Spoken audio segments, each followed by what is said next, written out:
Donc bienvenue sur cette vidéo règle de Age of Cards, donc un jeu de Laurent Prin.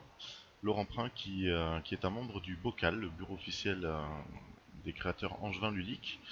Et donc on va vous présenter son jeu, donc, réalisé sous Tabletop Simulator.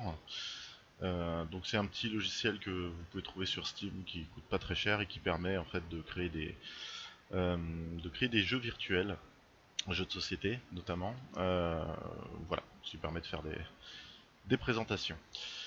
Alors Age of Cards, de quoi ça parle? C'est un jeu dans lequel les joueurs vont être amenés à développer une civilisation, donc, en développant différents types de projets ou de technologies, euh, qui vont être représentés par des cartes, qu'on verra après, donc les cartes développement, et qui vont devoir donc jouer et développer leur civilisation en suivant quatre axes principaux, qui sont en fait le militaire, l'écologie, le commerce et la culture. Alors, pour ce qui est de la présentation du matériel, alors là on est sur une configuration pour 3 joueurs. Donc vous voyez que chaque joueur va recevoir en début de partie un petit plateau personnel sur lequel on va retrouver différentes zones qui font le tour, nommées âges, qui représentent en fait les différents tours de jeu. Et donc une partie se joue en maximum 12 tours. Et donc à chaque âge, les joueurs vont ajouter une carte euh, autour de leur plateau. Et donc toute cette zone autour du plateau est appelée zone de développement. Donc c'est ici qu'on va poser les cartes de développement. On va retrouver aussi une zone de projet. Euh, c'est là aussi les joueurs vont pouvoir jouer une carte projet. On y reviendra dans l'explication des règles. Et une zone stratégie, puisque chaque joueur au début de la partie va recevoir une carte stratégie secrète qui va représenter un des 4 axes de développement possibles, donc militaire, culture, commerce ou écologie. Et c'est avec cet axe de développement qu'il pourra faire des points supplémentaires en fin de partie. Donc ça va être une donnée à prendre en compte, même si tout au long de la partie il est conseillé de jouer un peu sur les 4 axes. Et puis au centre du plateau vous allez retrouver une aide de jeu, donc qui reprend en fait les grandes, les grandes parties d'un tour de jeu, et quelques actions et effets de cartes qu'il est important de se souvenir. Ça c'est pour les plateaux personnels. Ensuite on va avoir une piste de score. Alors c'est une piste de score de stratégie. C'est en fait une piste de score sur lesquelles les 4 axes de développement vont venir se déplacer euh, en fonction des actions des joueurs, et qui indiquera en fait en fin de partie combien de points récupère le joueur qui avait comme stratégie secrète l'axe de développement en question. Donc, par exemple, si en fin de partie le joueur qui avait la carte stratégie secrète culture, et que le pion culture se retrouve donc sur la case 16, et ben on regarde simplement au bout de la ligne et on voit que ça rapporte à ce joueur 5 points de victoire. Mais on y reviendra plus en détail dans le prochain chapitre. Voilà, donc ça c'est pour la piste de score de stratégie. Alors on a aussi un pion premier joueur donc qui va bien sûr se déplacer d'un joueur à l'autre au cours de la partie, qui est important. L'ordre de tour est pas anodin, donc ça aussi on y reviendra. Ensuite on va retrouver ici les 4 cartes stratégie secrètes que les joueurs vont se voir distribuer en début de tour, donc une chacun.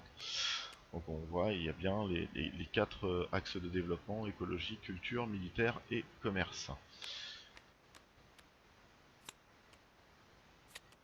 Et enfin on a un deck de cartes donc, qui est appelé le deck de développement, euh, qui est en fait la partie principale du jeu. Et donc on va y retrouver différents types de cartes qui représentent des doctrines ou des technologies que les joueurs vont pouvoir développer tout au long de la partie. Donc il en existe plusieurs types. Comme vous voyez,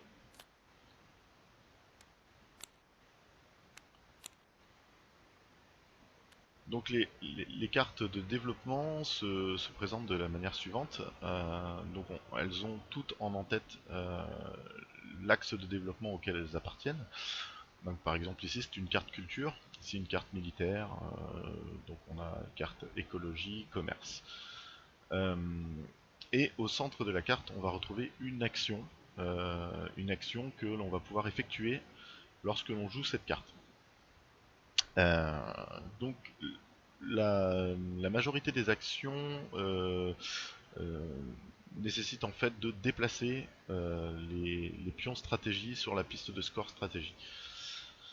Donc ils sont représentés ici, par exemple cette carte culture, lorsqu'elle est jouée, elle va faire reculer de une case le pion militaire et reculer de une case le pion commerce. Celle-ci va faire avancer d'une case le pion commerce, flèche blanche, et reculer de une case le pion écologie, flèche noire. Celle-ci va faire reculer de une case le pion commerce, et cette carte militaire par exemple échange directement, on intervertit les positions du pion écologie et du pion culture. Donc ça c'est pour les effets de déplacement, enfin les actions de déplacement. Donc c'est les actions qu'on retrouve le plus souvent sur les cartes. Ensuite on peut retrouver un deuxième type d'action euh, qui s'appelle l'action destruction, donc qui est symbolisée par cette étoile rouge avec le symbole militaire dedans. Alors il y a le symbole militaire parce que l'action destruction est directement liée aux cartes militaires. Cependant, comme vous voyez, une carte culture peut posséder une action destruction. Donc ce n'est pas que les cartes militaires qui permettent de détruire, il faut que la carte ait l'action destruction, quelle que soit sa couleur. Mais vous verrez que l'action destruction, la réussite de l'action destruction et son efficacité est directement liée aux cartes militaires que l'on possède. Et donc, sur cette action destruction, on vous précise aussi sur le dessin le type de carte que vous pourrez détruire si votre action destruction peut être déclenchée. Là par exemple, cette carte culture, une fois qu'elle est jouée, je peux déclencher une action destruction, et si je suis en capacité de la jouer, je vais pouvoir détruire une carte écologie chez un adversaire au choix. On verra qu'il y a des restrictions, il y a des conditions pour qu'elle puisse se déclencher, donc on y reviendra dans une autre partie de la vidéo. Et enfin, en bas de la carte, on a simplement son nom, le nom de la doctrine ou de la technologie qu'on développe. Donc là par exemple, ici, cette carte culture, c'est l'informatique. Et donc ça c'est ce petit texte d'ambiance. Voilà. C'est simplement un petit texte d'ambiance, c'est pour servir le thème. Ouais, c'est accessoire mais c'est sympathique. Ça permet aux joueurs, quand vous jouez cette carte, au lieu de dire je joue une carte culture pour détruire, voilà, on peut dire bah, je développe l'informatique. Et enfin donc on a un troisième type d'action qu'on retrouve sur certaines cartes qui est en fait la carte jumelle, donc qui est symbolisée par ce grand carré avec un symbole d'axe de développement ainsi que un plus 1 point de victoire. Alors, par exemple cette carte militaire, ça signifie qu'en fait c'est une carte rouge militaire mais c'est aussi une carte écologie, donc verte. En fait elle a les deux couleurs. Donc sa couleur principale c'est le rouge, mais elle a une couleur secondaire qui est le vert. Et donc en cours de jeu, en ce qui concerne les règles, une fois qu'elle est posée en jeu, elle est considérée à la fois comme une carte rouge et à la fois comme une carte verte. En plus de ça, cette carte a la particularité, quand vous arrivez en fin de partie, si elle est toujours visible dans votre zone de développement, si vous verrez que les cartes peuvent être amenées à être face cachée, se retrouver retournées dans la zone de développement. Donc si cette carte est toujours face visible dans votre zone de développement en fin de partie, elle va vous procurer un point de victoire supplémentaire. Donc voilà les trois types d'actions qu'on va pouvoir retrouver sur les cartes de développement. Donc les actions de déplacement de pions, on le verra après, donc ce sont des actions obligatoires que le joueur va devoir faire lorsqu'il joue la carte, il n'aura pas le choix. L'action destruction, elle est facultative, c'est-à-dire que le joueur peut choisir de la jouer ou non, et en plus, vous verrez que des fois il n'a pas le choix de ne pas pouvoir la jouer puisqu'elle est soumise à des restrictions sur lesquelles on reviendra. Et enfin, la carte jumelle est en fait une action passive, donc on ne la déclenche pas, il n'y a pas d'effet supplémentaire, hormis le fait que la carte est considérée comme une carte double couleur. Donc voilà pour le matériel. Donc on va pouvoir commencer à simuler une partie pour vous expliquer plus en détail comment se joue Age of Cards.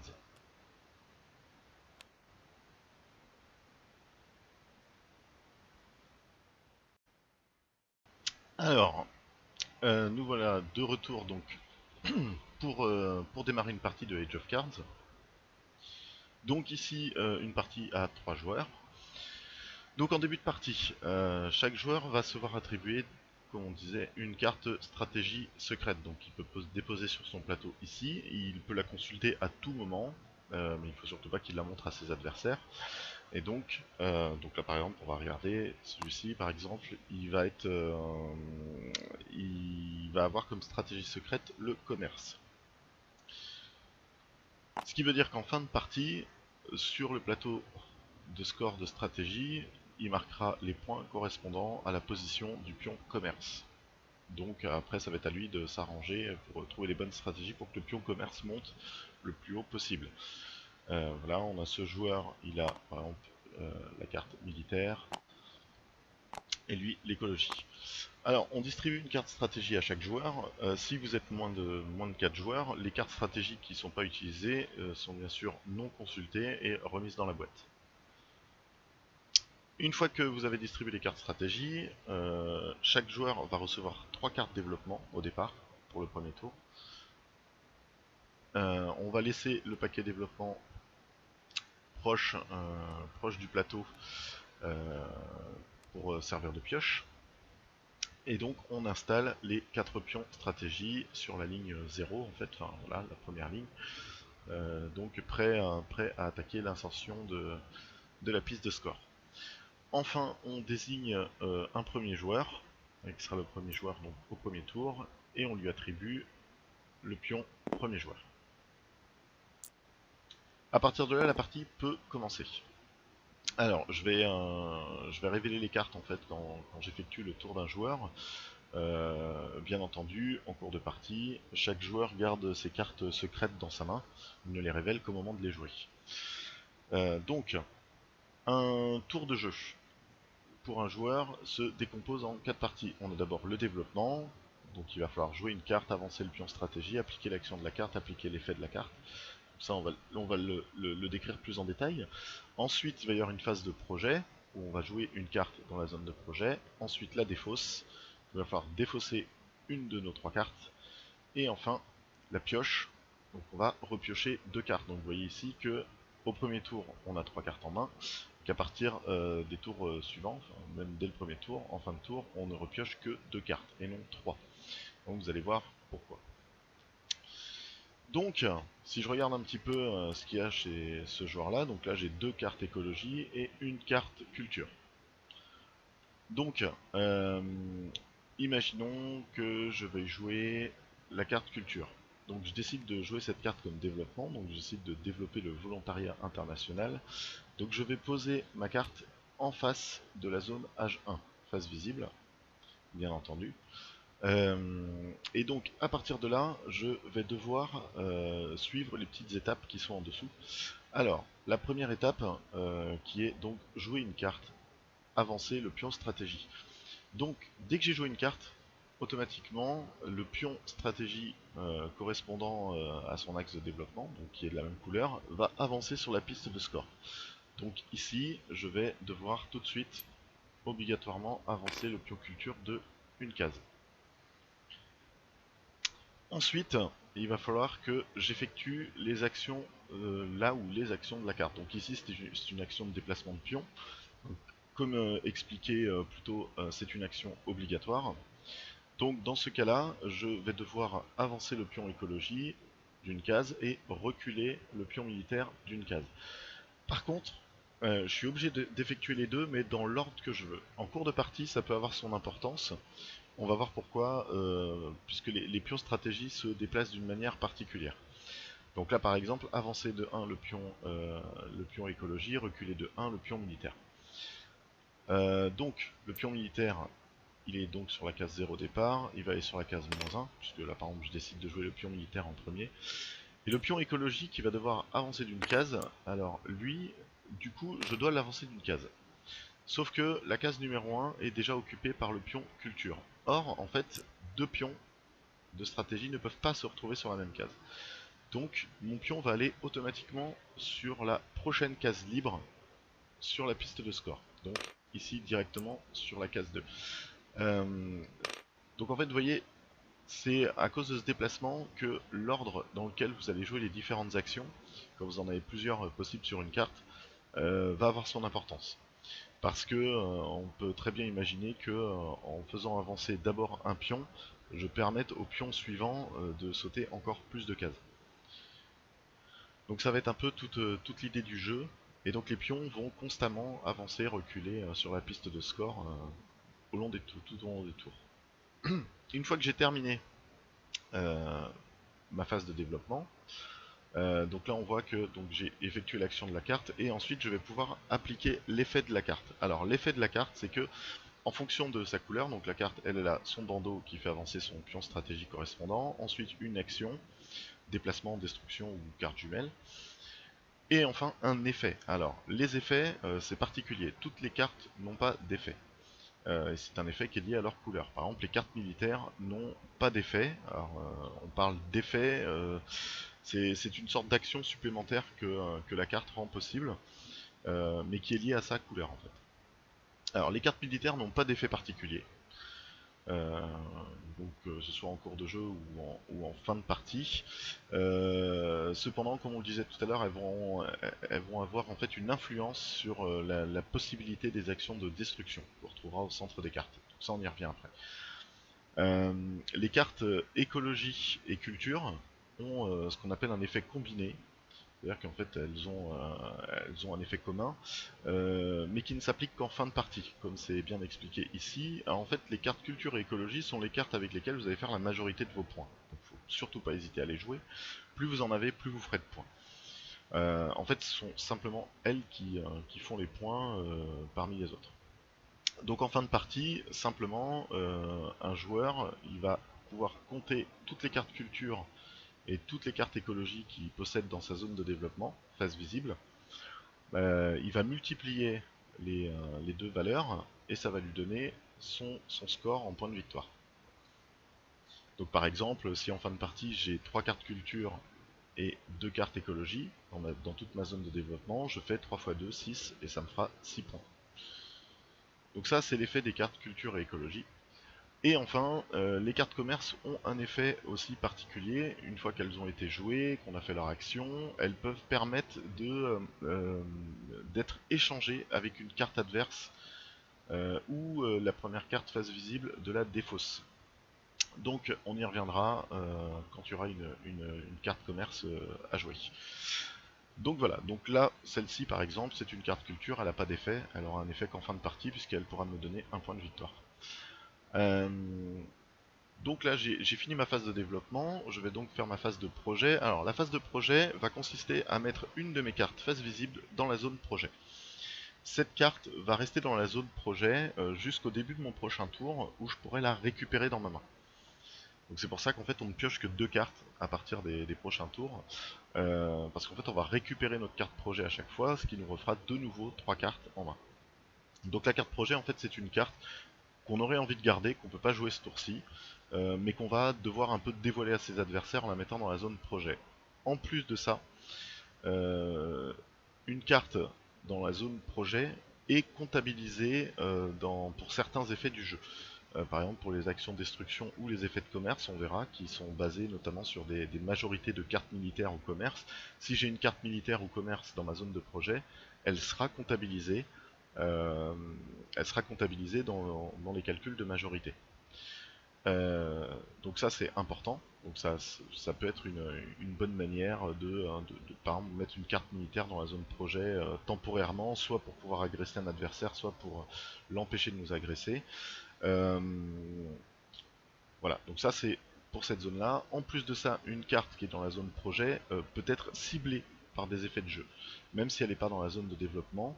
Ça veut dire qu'elle peut tout à fait être volée par un effet de commerce, elle peut être détruite par une action de destruction, Voilà, donc ça c'est la petite notion importante à retenir.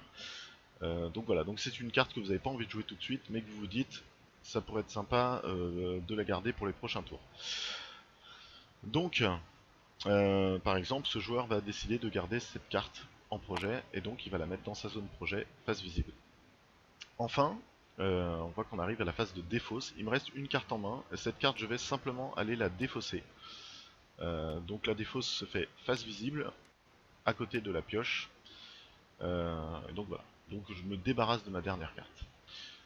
Et pour terminer mon tour, je repioche deux nouvelles cartes.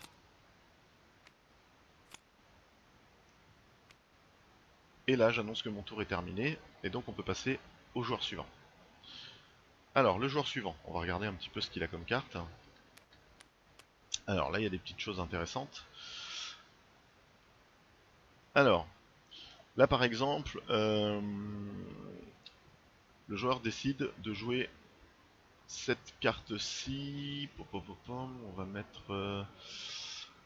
mettre celle-ci. Hop, il décide de jouer celle-ci. Donc, il la met dans sa zone de développement. Et donc, il va tout de suite devoir avancer le pion écologie d'une case. Donc, hop, on avance le pion écologie d'une case, puisque c'est une carte verte. Et enfin, l'action de la carte, c'est juste le fait d'être une carte jumelle. Donc, c'est une carte écologie, et c'est aussi une carte militaire à partir de maintenant. Donc, elle est considérée comme une carte verte et comme une carte rouge. Donc, tous les effets qui s'appliquent à des cartes vertes ou rouges s'appliquent à cette carte. Ensuite, il va décider de garder en réserve, on va garder celle-ci dans ma zone de projet. Et donc, il va défausser cette carte-là. Donc, là, il a terminé son tour. Et donc, il va repiocher deux cartes. Et annoncer la fin de son tour pour que le dernier joueur du tour puisse effectuer le sien. Donc là, c'est pareil. J'ai mes trois cartes. On va regarder un petit peu ce qu'il y a dedans. Alors, donc là il y a du militaire, de l'écologie. Donc ce joueur par exemple il va développer la pêche protégée. Donc pareil, il met sa carte dans sa zone de développement. C'est une carte écologie. Tout de suite il avance de 1 point le pion écologie. Ce qui l'intéresse, hein, puisque lui secrètement il joue l'écologie. Donc plus le pion écologie sera haut, plus ça aura un intérêt pour lui en fin de partie. Après, il faut essayer de jouer finement et pas forcément toujours vous concentrer que sur votre axe de développement, parce que le but c'est que vos adversaires ne devinent pas ce que vous essayez de faire, sinon les revirements de situation peuvent être très violents. Donc une fois que j'ai fait avancer de 1 point, d'une case le pion écologie, je vais devoir avancer de une case le pion militaire, reculer de une case le pion commerce. Donc là, je dois faire ces deux actions dans l'ordre que je veux. Donc vous voyez que là, ça peut avoir son importance. Parce que si je recule d'abord le pion commerce, il va se retrouver sur la case -2. Et donc ensuite, j'avance de 1 point d'une case le pion militaire qui va se retrouver sur la case 0. Ça peut être une solution. Maintenant, les choses pourraient se passer autrement. C'est-à-dire que je pourrais d'abord décider d'avancer le pion militaire, et là, vous voyez, la case 0 étant occupée, la case 1 étant occupée, il partirait directement sur la case 2. Et là, du coup, le pion commerce, lui, reculerait sur la case -1. Donc on va laisser comme ça. Donc vous voyez en fait que l'ordre dans lequel vous allez décider de jouer vos actions de déplacement a vraiment une importance dans la manière dont les pions vont avancer. Ensuite, on va mettre une carte projet ici.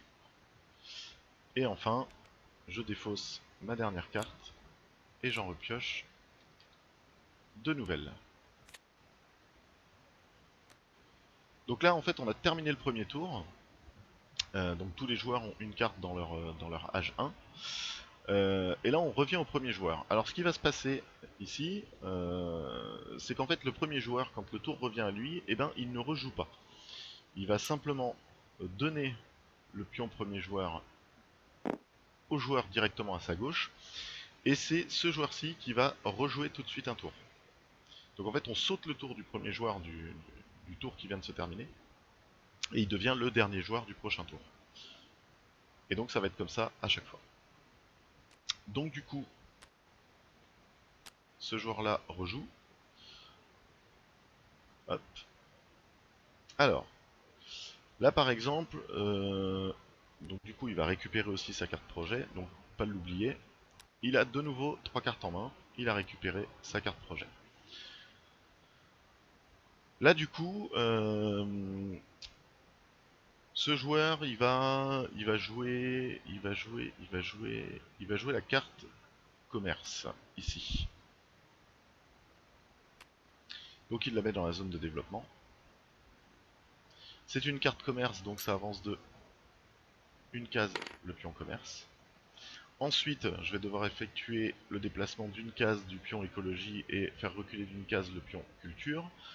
Donc le pion culture, il va se retrouver sur la case -1 et le pion écologie avancer d'une case. Là par exemple, l'ordre dans lequel je joue les deux actions n'aurait pas eu d'importance. Ensuite, on va remettre celle-ci dans la zone de projet.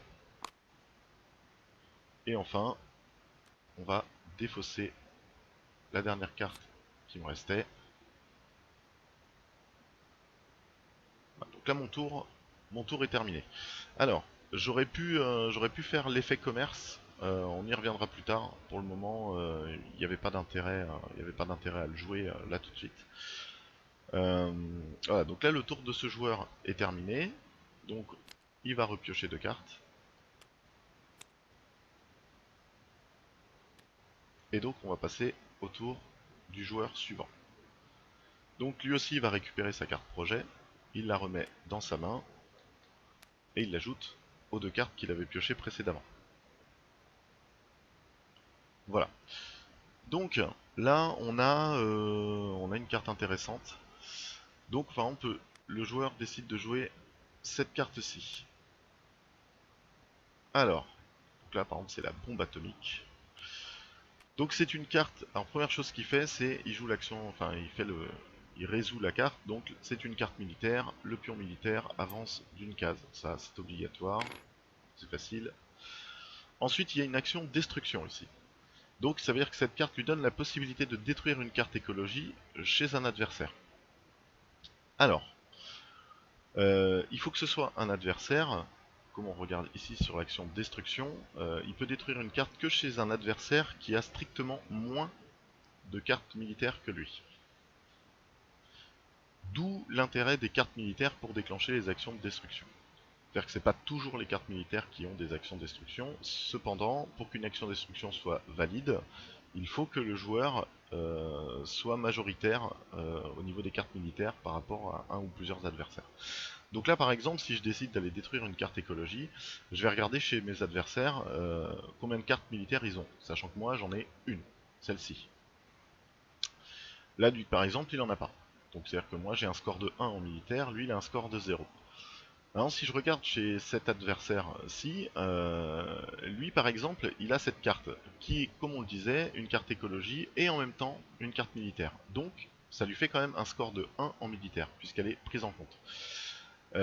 Donc je peux pas aller l'agresser, puisque un partout, et on voit qu'ici il faut être strictement supérieur. Donc je peux pas aller détruire de carte écologie chez lui, ce qui est dommage, ça m'aurait intéressé par exemple de lui détruire celle-ci, puisque c'était aussi une carte écologie, donc j'aurais eu le droit de la détruire. Mais comme c'est une carte militaire, elle m'empêche d'avoir la majorité. Donc je vais me replier sur ce joueur-ci, et par exemple je vais aller détruire la carte qu'il a dans sa zone de projet. Alors quand on détruit une carte en zone de projet, c'est un peu particulier, en fait elle n'est pas retournée, elle est directement défaussée. Et donc le joueur se retrouve sans carte dans sa zone de projet. Ensuite, je vais moi-même devoir mettre une carte dans ma zone de projet.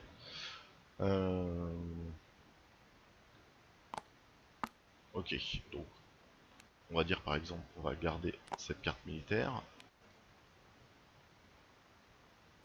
Et on va jeter la carte culture. Ensuite, je repioche mes 2 cartes. et on passe au joueur suivant. Donc lui, du coup, il se retrouve sans carte dans sa zone de projet. Alors, c'est pas problématique, c'est simplement qu'il aura que 2 cartes au choix, donc il va en jouer une en développement, une en projet, et il n'aura pas de carte à défausser, vu qu'elle a déjà été détruite. Mais du coup, on lui a pas permis de la reprendre et potentiellement de la garder.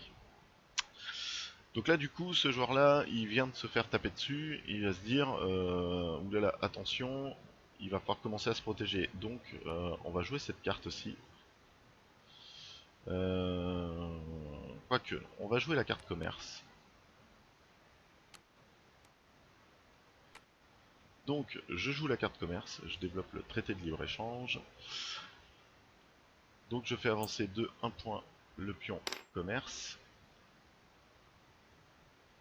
Voilà, en plus, c'est bien sa carte.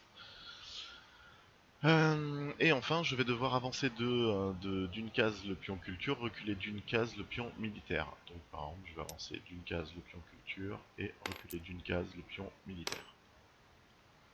Voilà, donc là j'ai joué les actions de ma carte. J'ai appliqué toutes les actions. Et là éventuellement je me dis, ça pourrait être intéressant de jouer l'effet commerce.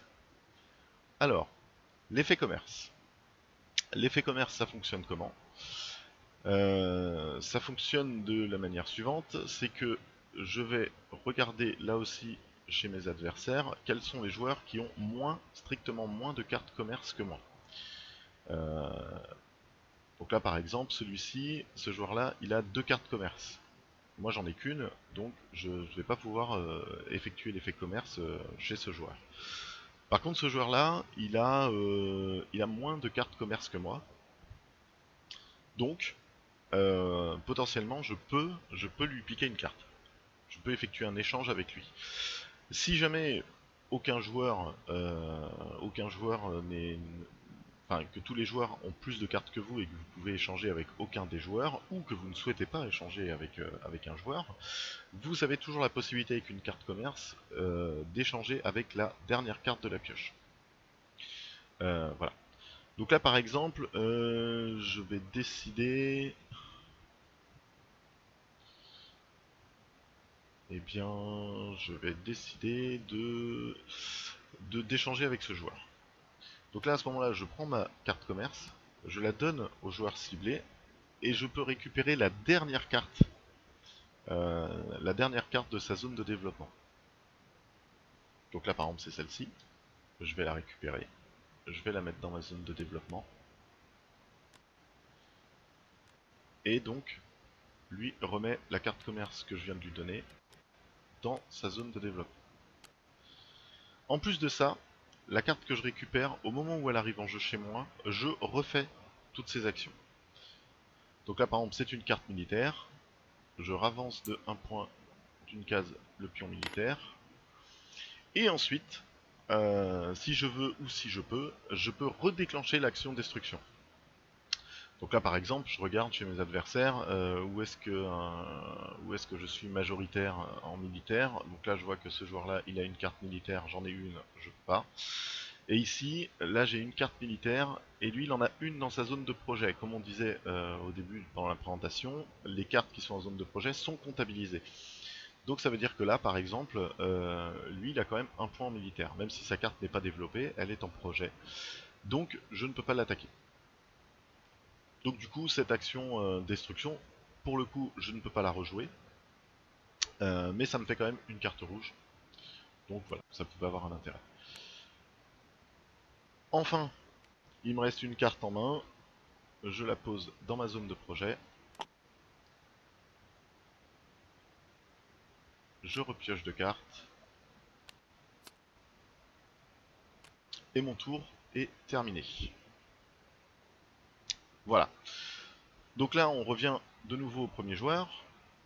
Du coup, comme on l'expliquait, il ne va pas jouer. Il va directement donner le pion premier joueur au joueur suivant, qui va pouvoir tout de suite rejouer un tour. Alors, on va faire un dernier tour. Donc là, par exemple, même chose. Je reprends ma carte projet.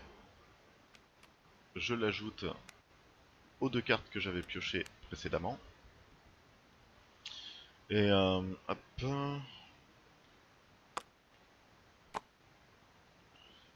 Donc là du coup je vais jouer cette carte là. Hop.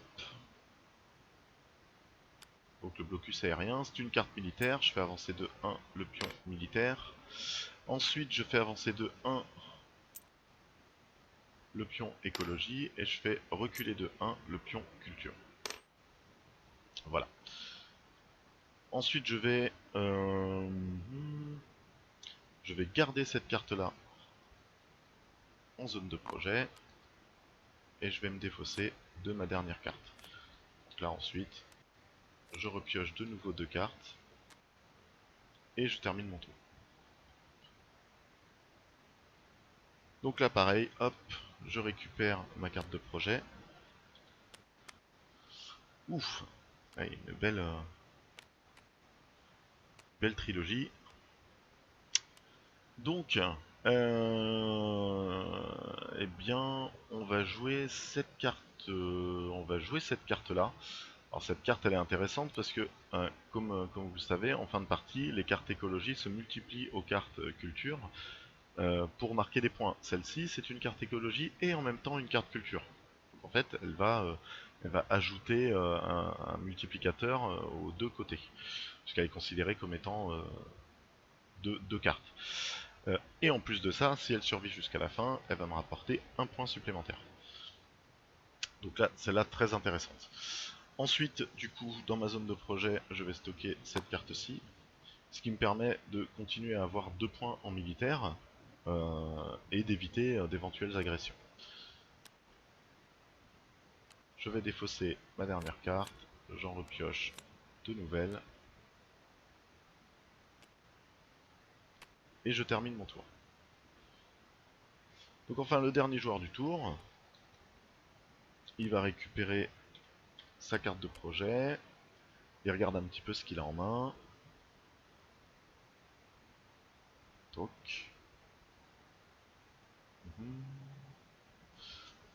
Là par exemple, je vais décider de jouer la carte commerce. Donc je vais faire avancer de 1 point le pion commerce. Ensuite, j'ai une action destruction. Donc là pareil, je peux regarder qui est inférieur à moi en militaire, et donc je vois qu'il n'y a personne. J'ai une carte militaire, ce joueur là il en a une, ce joueur là il en a deux. Donc là par exemple mon action destruction ne peut pas être déclenchée.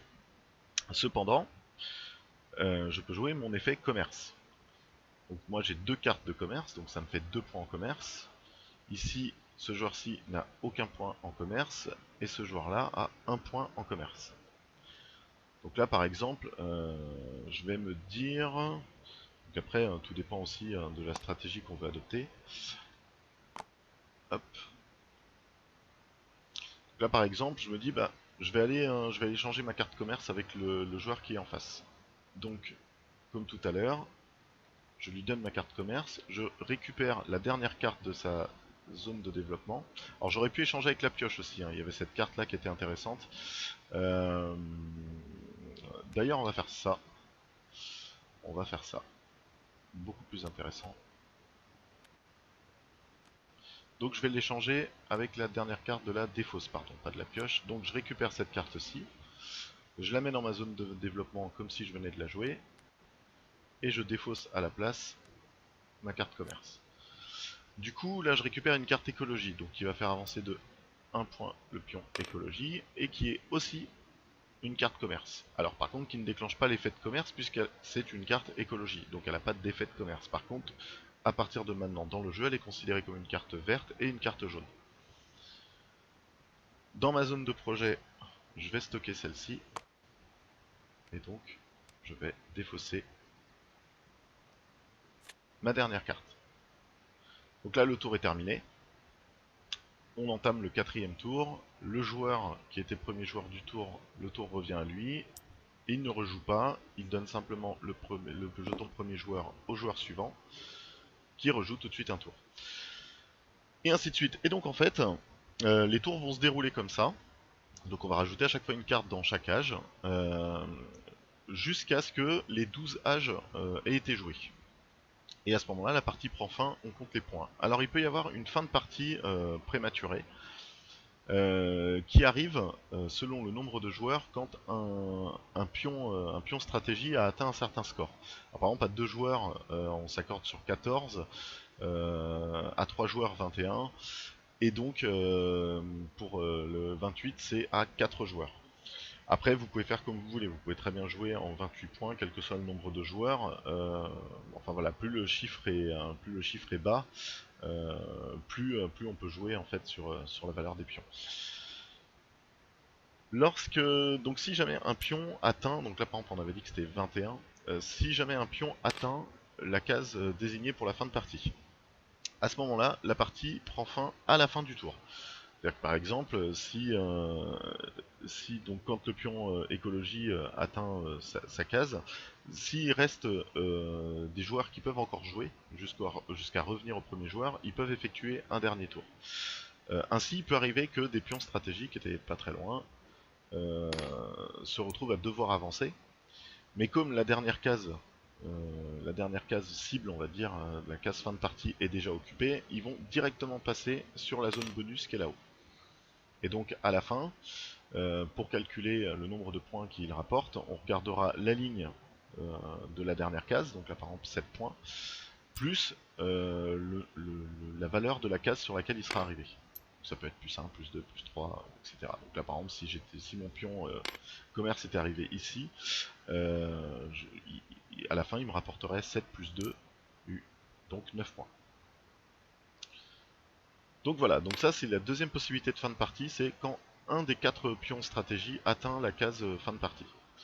Ou alors quand les 12 âges sont terminés. A partir de là, on va compter les points. Alors pour compter les points, chaque joueur va tout d'abord compter toutes les cartes.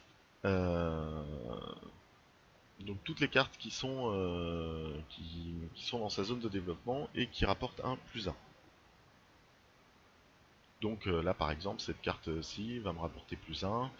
Ce joueur-là, par exemple, ces deux-là vont lui rapporter plus 1, donc ça va lui faire plus de points. Les cartes projet ne sont pas comptabilisées en fin de partie, elles sont à part.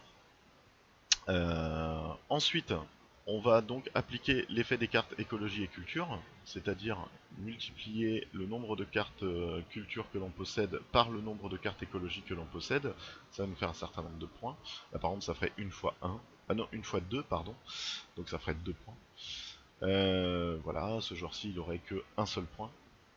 Non, 0 point d'ailleurs, parce qu'une fois 0, ça fait 0, donc il faut absolument avoir une carte de chaque pour pouvoir déclencher le multiplicateur, et pareil ici. Et pour terminer, donc il va ajouter les pions, les points de son pion stratégie. Et donc il fait le total. Le joueur qui a le plus de points remporte la partie. En cas